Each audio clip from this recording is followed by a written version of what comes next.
গোলপাহাড় থেকে কি নিয়ে এসেছিলাম বলো তো? এই 3টে চাবির রিং। 3টেই কিন্তু খুব কিউট, তাই আমার পছন্দ হয়ে গেছিল। আর আমার এই ধরনের চাবির রিংগুলো খুব ভালো লাগে। কাপড়গুলো সব ভাঁজ করে রেখে দিলাম, যেগুলো ধুয়ে দিয়েছিলাম ওগুলো শুকিয়েও গেছে। সকালে আম পাড়া দেখে বর বলে গেছিল যে একটু চাটনি বানিয়ে তো, তাই বরের আবদার রাখতেই 2টো আম গাছ থেকে পেরে নিয়েছিলাম।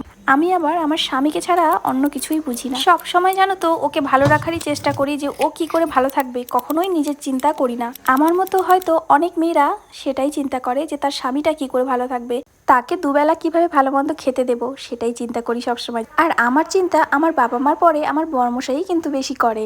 স্বামীরা যদি বউকে একটু বেশি ভালোবাসে তাহলে অনেকেই হয়তো ভাবে যে বউয়ের কথায় উঠে বসে। একটি স্ত্রীর যেমন কর্তব্য তার স্বামীর সব কিছুর খেয়াল রাখা, তেমনই তার স্বামীরও কর্তব্য তার বউয়ের সবকিছু খেয়াল রাখা। তাহলে দেখবে ওই সংসারে কখনোই কোনো সমস্যা হবে না। আর বাবা মায়েদের তো ভালোবাসতে হবে। আর বেশিরভাগ মানুষ ভুলটাই বোঝে, সঠিকটা কেউ বুঝতেও চায় না।